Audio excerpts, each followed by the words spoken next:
you awake? I thought I heard you get up. Yeah, I'm awake. Sorry, I just can't sleep. Are you thinking about him? Yeah, a bit. Usually get back to sleep, my love. I'm fine. No, it's okay. What else is on your mind? I don't know. It seems weird, but I had one of the most vivid dreams of my life. I saw a fox on a snowy mountain, just looking confused and worried. Those eyes. I can't get those eyes out of my head. She was running in the windy snow, looking for something. Do you think it has to do with you and what's been going on? I don't know. It was just a dream, Rachel. They're not meant to make sense. A lot's happened the past couple days, that's all. Well, if you're not going to sleep anyway, you should tell me. I want to hear. All right. So, not far from her home, she followed that path to something unexpected.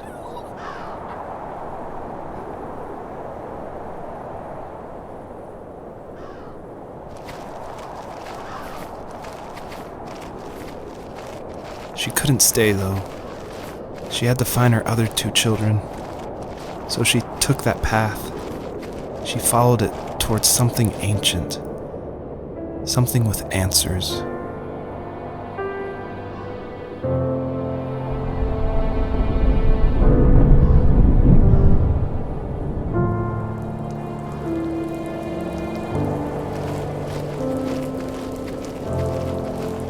The fox looked high and low, searching for any sign of her cubs.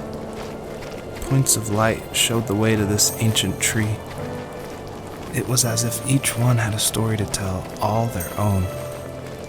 The land was trying to tell my story, too. I felt like I was right behind her the whole time.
Wasn't he like a lumberjack?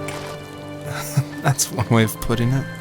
If wood was a canvas, then a carving knife was his paintbrush. Even after working a 50-hour week, even after his hands were more splinters than skin, he would bring home the nicest piece of Alaskan weeping cedar and make me toys. That wooden train was the first toy I can remember, and I loved it. I just knew from a young age I was going to be a lumberjack, like my father.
Usually those kids would leave me alone, but somehow they could tell I was different.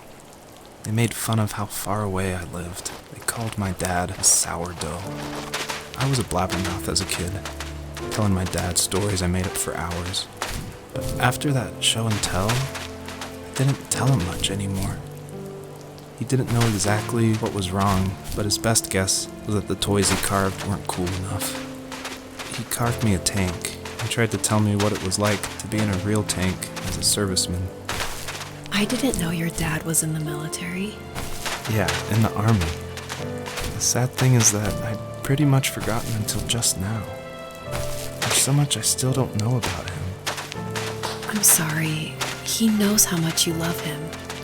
You're going to see him again soon and have some closure, I'm sure.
The older I got, the more I withdrew. I asked myself, why talk to anybody anyway?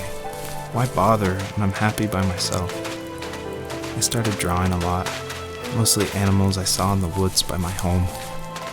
I then imagined designing my own hideouts with things like TVs and pantries full of chips and cookies. I think that idea of leaving home and drawing blueprints started my career. I found a lot of solace in that. I'm not surprised, but I did the same thing, you know? There's something special about having a place to call your own. And now look at us. Well, you count renting in an overpriced city. It's as close as we can get for now.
As a kid, did you ever do show and tell in your class?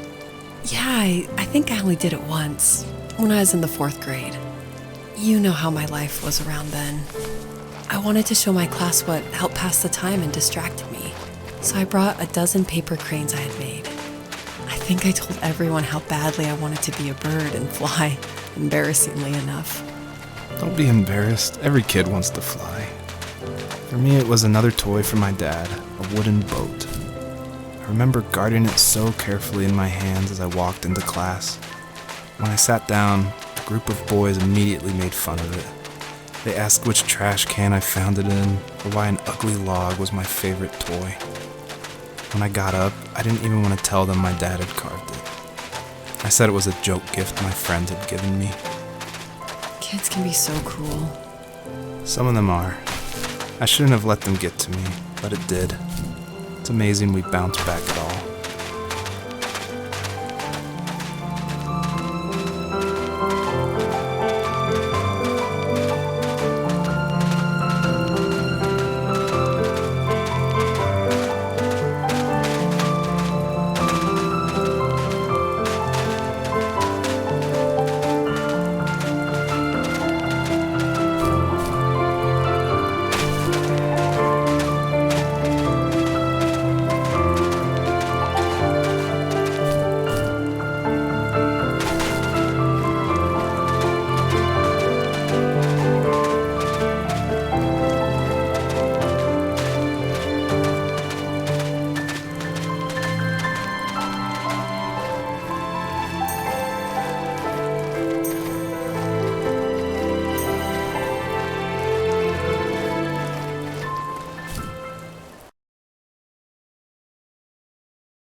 My teenage years were full of sketching, angst, and trouble. I wasn't popular or unpopular. Maybe just forgettable. I guess that gave me a sense of freedom, so I hung out with crazy kids, doing crazy things, even though I mostly just watched the chaos ensue. We did it all. Put fireworks in mailboxes, hide roadkill in people's garages, break windows of the barber shop in Anchorage. My dad was furious, but he was so busy working he couldn't do much to stop me from going out. I think being an adult means there's no one to stop you making hard decisions. He had to make a living, and he couldn't be in 2 places at once. Yeah, I realize that now. But at the time, I was sure he was more interested in growing his business than what was going on with me. He was working another late night, and my friends were over, saying how bored they were and how they had come all the way out to my house for nothing. One of them mentioned how that old, ugly beyond belief truck was still in the garage and how we should take it for a spin. I was only 15, so I kind of fought it for a while. The next thing I knew, we were careening around the mountain path, rocks spitting onto the sides of the cliff, while my dad's cringeworthy bluegrass blared out the speakers. I drove while my friends were in the back of that yellow and purple truck, throwing beer bottles and trash at anything remotely interesting. Felt like I was soaring in the air with borrowed wings. But all good things have endings. A cop outside of Eagle River pulled us over after he saw us in a bottle rocket into someone's yard. What followed was a long night of talking to disappointed adults and feeling smaller than ever.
My friends would laugh about that night and talk about how crazy it was, and I laughed along, pretending it didn't bother me. But it did. I imagined my friends growing old in the bush, unable to find that thrill in those godforsaken ice fields. It's like those mountains were a literal wall, keeping me from leaving, where all I would have to look forward to are lumber yards and evening beers. I had to climb over. That was my only goal for a long time.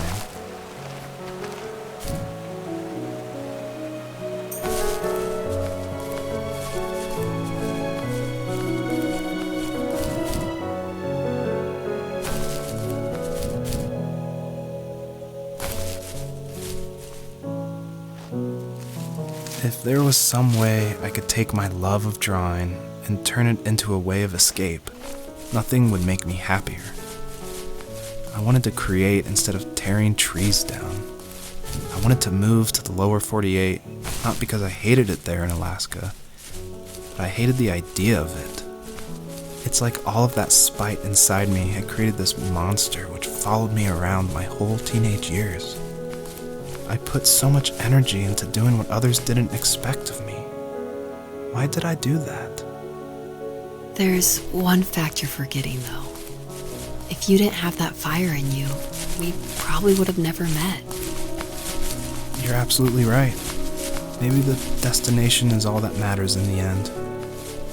But then why am I awake? Why am I seeing this fox go on her journey? And why can't I stop thinking about my dad?